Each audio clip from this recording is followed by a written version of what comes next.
दोस्तों, आप हमेशा से सुनते आए हैं मेरा भारत महान। बहुत प्राउड फील होता होगा ना। पर आज भी भारत को जिस प्राउड के साथ आप देखते हो या फील करते हो, वैसे ही विश्व की दृष्टि में भारत महान नहीं है। आज भी विश्व के लोग भारत को गरीब देश ही मानते हैं। जितना भारत आपकी नजरों में महान है, क्यों नहीं विश्व की नजरों में भारत महान?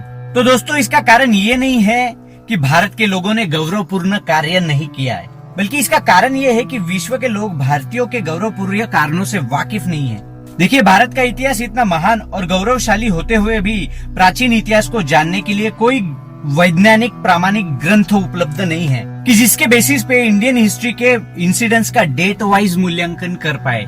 है ना बड़े आश्चर्य की बात। मेरे हिसाब से इसके दो कारण हो सकते हैं। पहला कारण साहित्य के प्रति उदासीनता। साहित्यकारों ने उस चीज को ज्यादा महत्व नहीं दिया है। दूसरा कारण, जिन साहित्यकारों ने इसे लिखा है उन्होंने उस साहित्य को डेट वाइज, स्ट्रक्चर वाइज या आसान भाषा में समझने के लिए घटना चक्र पर ज्यादा ध्यान नहीं दिया है। आइए जानते हैं इस विषयों पर महान इतिहास तज्ञों का और साहित्यकारों की क्या राय है। माउंटस्टार्ट एल्फिंस्टन ने अपने किताब the history of Indian illustrated में लिखा है कि भारतीय इतिहास की सिकंदर के आक्रमण पूर्व किसी भी महत्वपूर्ण घटना की तिथि निश्चित नहीं की जा सकती। उसी तरह लाबेल महोदय ने कहा है कि हिंदू काल में हम उस समय तक के इतिहास की घटनाओं का विस्तार पूर्वक तथा निश्चितता पूर्वक वर्णन नहीं कर सकते जब तक कि भारत अन्य देशों के संपर्क में नहीं आया। विद्वान लेखक अलबरूनी, जो 11वीं शताब्दी में भारत आए थे, उन्होंने लिखा है, हिंदू लोग ऐतिहासिक घटनाओं के प्रति बहुत उदासीन हैं। तिथि के क्रम के संबंध में वे अत्यंत लापरवाह हैं। जब उनसे कोई ऐसी बात पूछी जाती है जिसका वे उत्तर नहीं दे पाते, तब वे कहानियां गढ़ने लगते हैं। तो आप लोग सोच रहे होंगे कि फिर भारत का इतिहास कैसे लिखा गया? तो मैं आपको बताता हूँ, बहुत से प्रॉब्लम्स होने के बावजूद महान विद्वानों ने अपने प्राचीन भारत के इतिहास को खोजने का काम किया। उन लोगों ने जिन साहित्यों और साधनों का सहारा लिया है, आइए उन्हें जानते हैं। अनैतिहासिक ग्रंथ, ऐतिहासिक ग्रंथ, विदेशी यात्रियों व लेखकों के वर्णन, पुरातत्व संबंधी सामग्री, कुछ अभिलेख, मुद्रा, प्राचीन इमारतें, मंदिर आदि।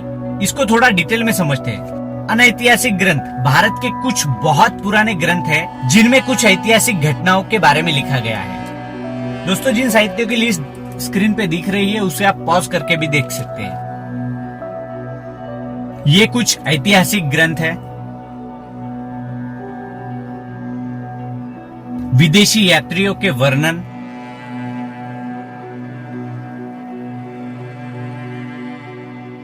इन सब के बाद आता है मुद्रा अथवा सिक्के, प्राचीन इमारतें, मंदिर आदि।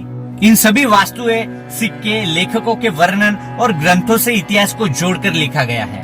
दोस्तों, ये सब के बाद कुछ इंटरेस्टिंग बताने जा रहा हूँ। जब ईस्ट इंडिया कंपनी के लोगों ने भारत में अपने कदम रखे, तो कुछ लेखकों ने अपने कुछ प्राचीन ग्रंथों का अनुवाद किया। भारतीय इतिहास को तोड़ मरोड़ कर दिखाया गया। इन शॉर्ट, जब अनुवाद किया गया तो उन्होंने उनकी प्रस्तावना में और पुस्तकों में पूरी कोशिश की गई है ये बताने की प्राचीन भारत के लोगों को इतिहास काल और उसके तिथि क्रम का ज्ञान नहीं है, कि भारतीय लोगों के मन में ना ही राष्ट्रीय भावना थी और ना ही अच्छे शासन का अनुभव। और उसके बाद जिस तरह पाश्चात्य विद्वानों ने भारत की छवि को बिगाड़ने का प्रयास किया है, उससे नाखुश होकर भारतीय विद्वानों ने, लेखकों ने भारत के प्राचीन इतिहास का पुनर्निर्माण किया। इससे भारतीय इतिहास को समझने में बहुत सहायता हुई है। दोस्तों, वीडियो के एंड में मैं आपको उन अंग्रेजी विद्वानों की रचना और उसके बाद भारतीय विद्वानों की कुछ इतिहास के पुनर्निर्माण किए हुए पुस्तकों की लिस्ट दिखा रहा हूँ। वैसे लिस्ट काफी बड़ी है, क्योंकि इतिहास कोई छोटी बात नहीं है, पर उसमें से कुछ इम्पोर्टेंट बुक्स की नाम मैं आपके साथ शेयर करूंगा। आप वीडियो को पॉज करके उसे पढ़ लेना। दोस्तों, मैं आपको थैंक्स बोलना चाहता हूँ, आपने हमारे चैनल को इतना सपोर्ट किया और हमारे चैनल पर एक ही महीने में 500 सब्सक्राइबर क्रॉस कर लिया है। ऐसा ही सपोर्ट हमारे चैनल को देते रहे। दोस्तों, प्लीज इस वीडियो को शेयर करें, जिससे हमारे लोग हमारे इतिहास को जान सके। वीडियो अच्छी लगी हो तो लाइक जरूर करें, और आपके मन में कुछ डाउट हो या और किसी टॉपिक पर वीडियो देखना चाहते हो तो प्लीज हमें कमेंट करके बताएं। तो चलिए दोस्तों, वीडियो को खत्म करते हैं इस संदेश के साथ। पर्यावरण की रक्षा करना हमारे हाथ में है। प्लीज एक पौधा लगाकर पर्यावरण की थोड़ी सी मदद कर दे। धन्यवाद।